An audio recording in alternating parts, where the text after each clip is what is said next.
It's afternoon. Good afternoon here in Connecticut where I am. It just turned to afternoon. Good morning if you're a little further west, and good evening if you're listening later. So, whenever you listen, it's always such a pleasure for me to take some time and speak with you.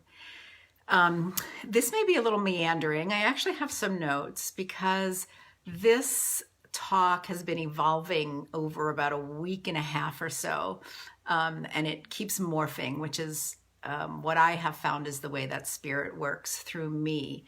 So here I am, sort of trying to blend a week and a half's worth of inspiration and miracles and thoughts and input into something that's fairly coherent, right? So what does being divinely inspired actually mean? Or even more so, within this group, what does it mean to be a divinely inspired leader? Well, it's a really good question. It's one that I ask myself every day as I try to figure out what the heck I'm doing here in this group, because, this format, this whole Facebook group thing is not really my jam. I don't love being, on Facebook all the time. However, I am committed to being a divinely inspired feminine leader. It's been something that has been, knocking at my door for 25 years now, and has taken me through so many changes in my own life, in my personal life. And I won't go into all of that now. But I am really trying to figure this out as a coach, as a spiritually focused healer, highly trained, highly skilled, feminist. I have struggled in this world to do this the way the model, right, presents itself. I'm supposed to be the expert. I'm supposed to be identifying people's issues and pains and the hell that they're going through, and then showing the contrast with what their heaven can be, right? And how I can help lead them to that heaven. And I understand that. And I absolutely believe that there are pains and struggles and difficulties and challenges and trauma and loss and past life issues and limiting beliefs that I can support people to release, women in particular, to move into the more higher Christed expression of themselves. But putting it in a model of, defining it as your heaven or your hell has been challenging for me. Probably in the same way that when I, sit in the therapist chair, I really struggle with diagnosing people. I don't like to give people I don't like to fit them in a box, right? I don't like to give them definitions. I don't want to code a number that sort of says who this person is. I would much rather understand their story, right? And find their strengths in the challenges that they've been through, right? To find the ways that they have been able, even if the ways have been a little bit dysfunctional and might not be serving them anymore, but find the ways that they survived through some very challenging and difficult circumstances. God only knows, if I had found myself in that sort of circumstances, how I would have managed. And so I much prefer to focus on the strengths and the solution than the diagnosis and the problem. And I really am committed to living and growing my life and my business through the values and through the principles that are more aligned with what I understand to be the divine feminine energy as opposed to the divine masculine. Now, this has been a journey for me. I grew up in a large family with 6 brothers.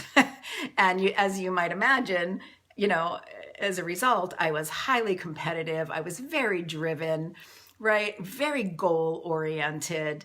And 20 years ago, when Spirit started giving me a message that, part of my mission in the world was to help balance the divine masculine and divine feminine energy, I was like, what the bleep does that mean, right? And here it is, 25 years later, and I am still playing at, I don't want to say working hard at, I'm still in the deep with finding the balance between my own masculine and my own feminine. So this is all part of what I want to bring to you, because there's no clear-cut answer to what it means about being a divinely inspired feminine leader. I've been pretty terrible at the process of doing business in the masculine way. And I am, there have been times when I've blamed myself that I'm not getting it right. And what's the matter with me? And why isn't my business, all of that stuff. And it has taken me quite some time to understand that model that's more logical, that's more direct, that's more a lot of doing, right? And working hard and pushing is not my model, right? So I'm trying to stay true to what I've been learning. I'm trying to let go of the comparison to how other people are doing it and how successful they seem to be. I want to grow with what's resonating with me, and what has been resonating and becoming more and more embodied over the last 25 years, which for me, as I'm growing and learning and embodying this, is more intuition, taking inspired action, waiting for Spirit to move me before I jump into something. More self-love, more compassion, more forgiveness, more flow, and being in joy. And what brings me joy is being here with you, sharing my personal experiences, my learning, my insights, not as the expert, but as a woman who may be 1 or 2 or 5 steps ahead of you on the path. I have this vision of, crossing a creek or a shallow river with rocks, and literally turning and offering my hand to the woman who's right behind me, and then to the woman who's behind her, and to the woman who's behind her. Not that I'm, standing up leading you all, but I'm literally just bringing my experience, my strength, my learning, my wisdom, whatever, and offering it to who's ever coming up behind me. So my tendency is to meander. As you can tell, I'm more of a storyteller than a copywriter, right? Marketing is not my thing. Telling a story is my thing. I love telling stories because not so much that I, need you to know about my life, but my life is really the only thing that I can share with you with total authenticity, to bring through the lessons that I've learned and the experience that I've had and the wisdom that, in my 64 years now, hopefully I have embraced and embodied, with the hope and with the faith that will support your own growth and your own journey, right? So it's more of the fluidity of the feminine, less of that direct doing of the masculine. So with all of that said, that's sort of the backdrop. And I want to talk about the last week and a half and what actually got me here today sharing this with you. So I'm going to start about a week and a half ago, where I got an email from, someone I follow, actually Greg Braden, I can say who it is, someone who I admire, whose work in the world of blending science and spirituality I admire. And he had sent out an email. And in the email, there was a link to his new book. So I clicked on the link, I went to Amazon, and was not that interested in his book. It just didn't resonate with me at some level. But what did resonate with me, how along the bottom, there's other books you might be interested in. There was a little book called The Female Archangels. And I was like, oh. I love the simplicity of the color of the cover, and I loved the idea of the female archangels, called the Archaea, actually. And they've sort of been out of the picture for a couple of thousand years, because of, the history of what went on in those years, and really the moving of the divine feminine, the persecution, the condemnation, the subjugation, all of that. You know the history. We don't need to go into that. But anyway, so this little book popped up, and I ordered it. And the beautiful thing is that there's an Audible version as well as so I can both read, and sometimes when I walk, I just plug it in and I walk and I listen. And I've been really loving and really enjoying this book and learning about the female archangels. And their counterparts, of course, the archangels that we're more used to hearing about, the male archangels, if you will. Not that they're male and female, but it's the energies that they hold, right? And I've just really, I've been doing some of the rituals, or meditations in the book, and really, really enjoying it. So that's one thing. There's been so many synchronicities and aha moments. And I actually posted on my, I don't know whether I posted it in the group, but I posted it on my personal page about even yesterday.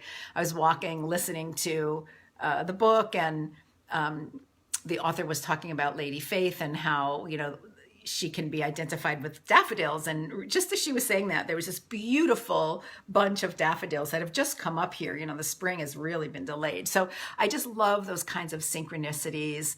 And just the way that spirit, shows up and confirms, okay, you're on the path, right? Because I was getting a lot of energy with this information about Lady Faith. So then I'm going to put that aside for a moment, and share some of the other things that I've been thinking about over the last couple of weeks, because each of these are things that I've thought about going live with, but for some reason haven't. Like the idea was there, and then it just sort of went away. And I was like, oh, that's kind of curious. But one of the things that I've been thinking a lot about is my mother. For those of you who, know me, that I lost my mother many years ago. So Sunday was the 42nd anniversary of my mom's passing. And because it's around Mother's Day, it's always sort of heightened, right? Because of the Mother's Day stuff. So I've been thinking of my own mother. This Mother's Day energy is around. And I thought I was going to, do a post or do something live around the importance of our relationships with our mothers, and the healing of the mother wound, because it is so powerful for women, right? It's our first relationship. It's our first model as a woman. And regardless of whether your mother raised you, your mother made the decision to adopt you out, whether you lost your mother young, whether you've had a difficult relationship with your mother, whether you've had a wonderful relationship with your mother, the fact of the matter is, whether we lived with her or not, whatever the relationship was, it has impacted us and imprinted us in really, what's the word I want to look for? In ways that are so intrinsic in our wiring, right? That whether she's still alive, whether she's passed, whether the relationship was great, whether the relationship was challenged, there are always parts of that relationship that are calling for some healing. So all of that has been going through my mind, as well as, and this, I know this all sounds kind of crazy and like it's not going to come together, but I promise you it will. This is sort of the way I operate. I throw a lot of things out there and then I bring them back together. The other thing I've been thinking about, and maybe this has to do with the passing of my mom, because she passed, my mom made her transition on my final day of college classes. So I was 22, literally finishing, the last day of college, not exams, they were still to come, but the last day of college classes. And so college was sort of coming into mind, and, with all the energy now around the kids and graduation and whatever.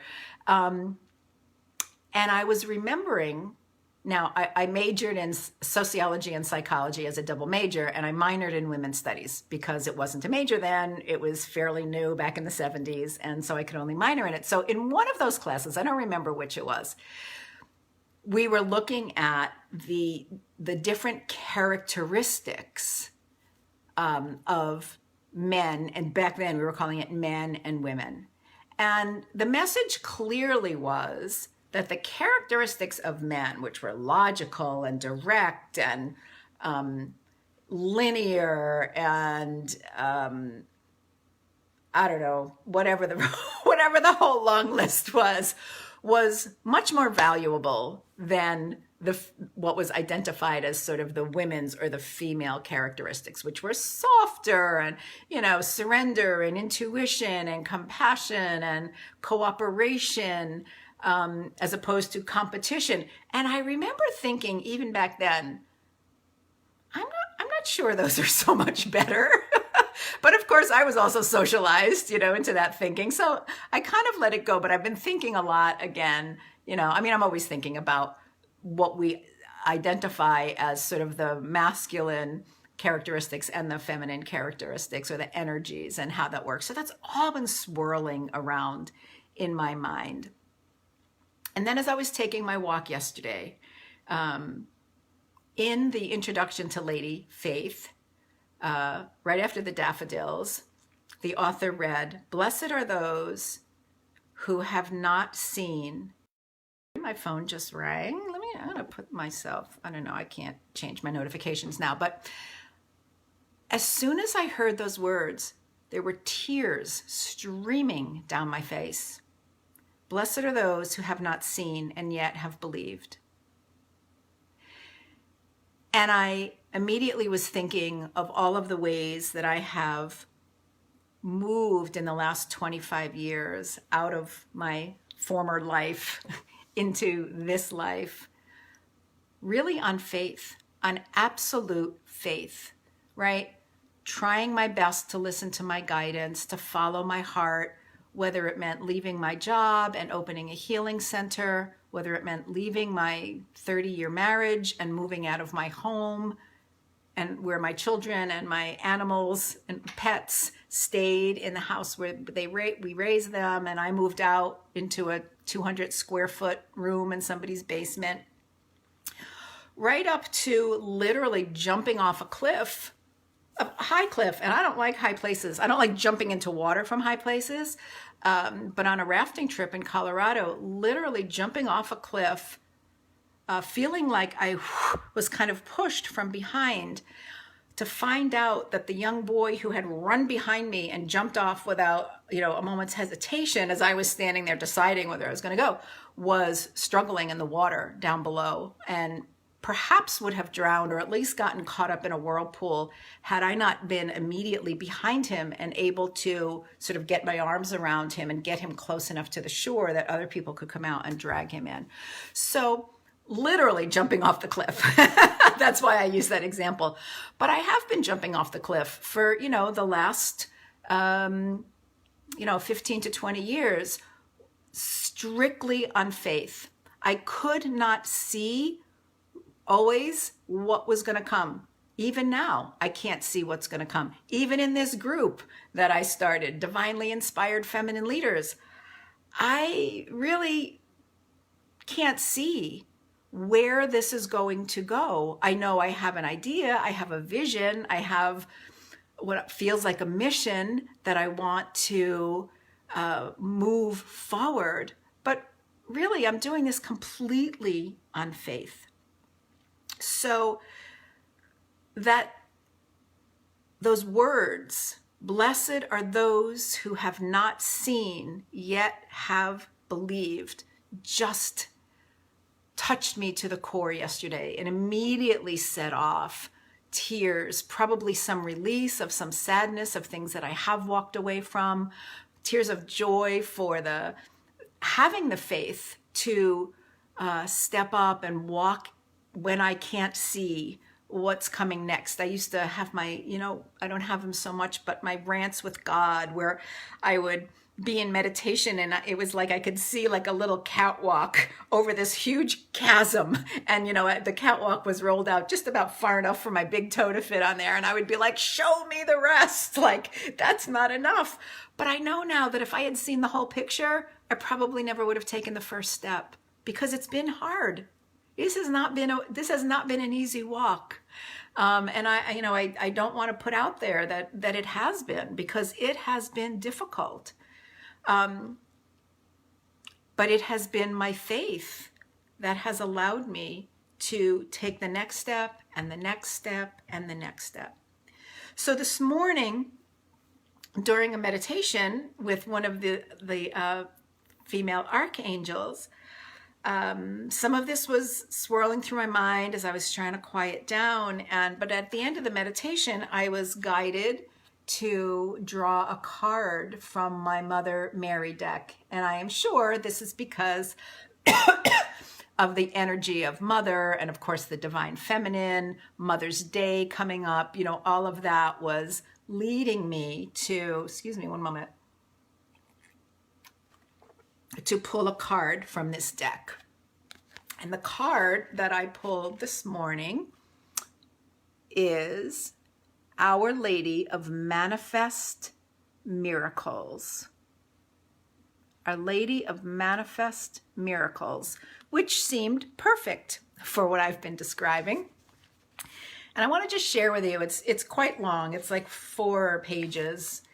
So I'm not going to read all of it, but I do want to read some of it, because it just speaks so clearly to what I'm doing here on this live, in this Facebook group, and in my work, and in living into my purpose.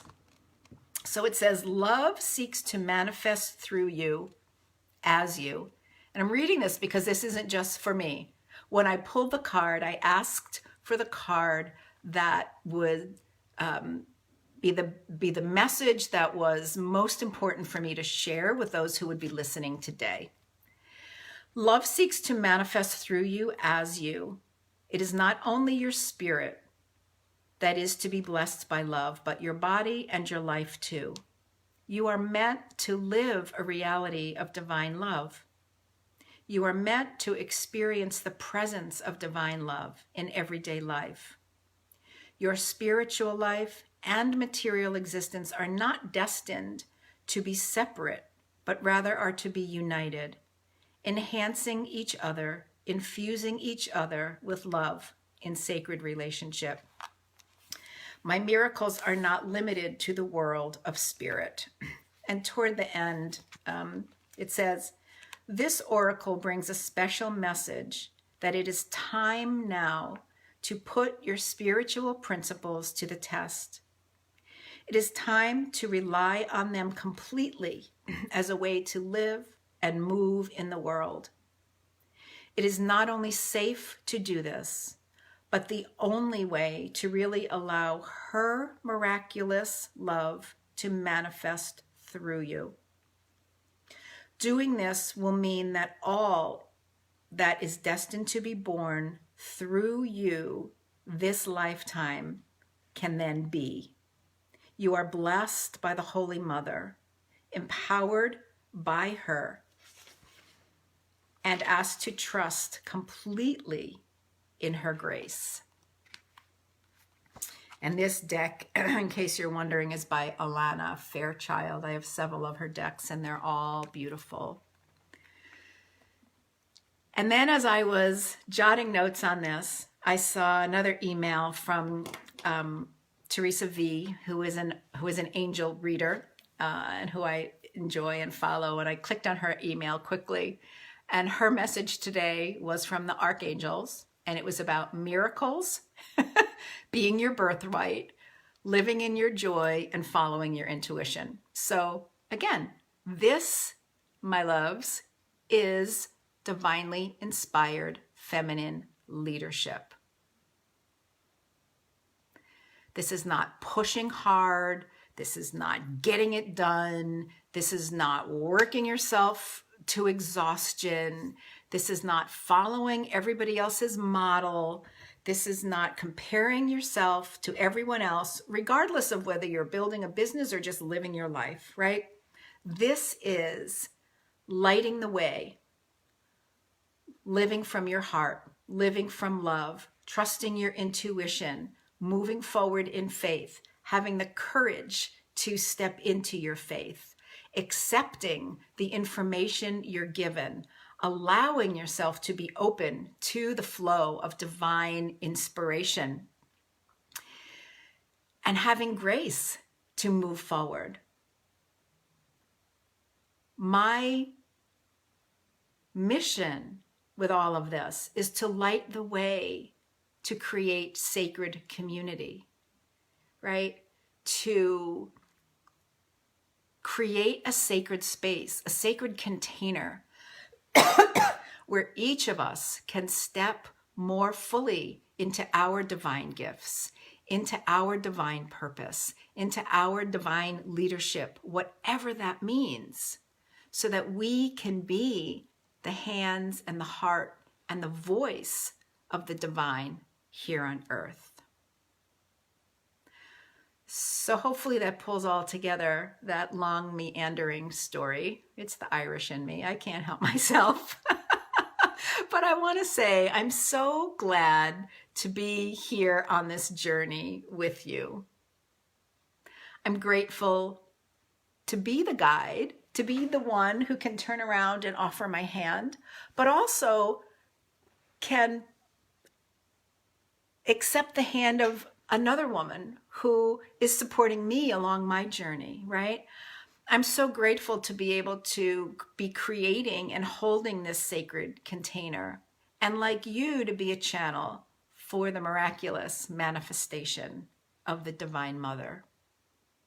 So whatever your relationship with your mom, with your earthly biological mother, whether she's made her transition or still here, whether it's been an easy journey or a challenging one, I wish you peace and healing in your relationship with her. Because so much of who you are as a woman was birthed literally from that first relationship. So my hope and my blessing and my intention for you is that you can find a way to heal and come to a place of peace in that relationship. If there is struggle there, if there are old hurts, old wounds, old pains that have not been addressed and healed, because this is the time we're in right now. This COVID container is the time to go in and heal those deepest core wounds. I am finding that with every one of my clients. Whatever's coming up for them right now, we've been able to follow the thread, follow the energy back to early wounds, core wounds, things that have been unhealed, family dysfunction, trauma, loss, grief, betrayal. There's a whole other thing about women betraying women. That's a whole nother talk we can do. I'm not going to go there today, but I've had my journey with that as well. And I think it's something that has to be addressed within a group of women. Anyway, wishing you many blessings to find a way to heal and come to peace with the relationship with your biological mother, so that you can create the space and have the expansion for you to become the miraculous manifestation of the divine that you came here to be. So many blessings on this beautiful Tuesday. Have a beautiful rest of your day, and I will see you again soon. Namaste, and happy Mother's Day.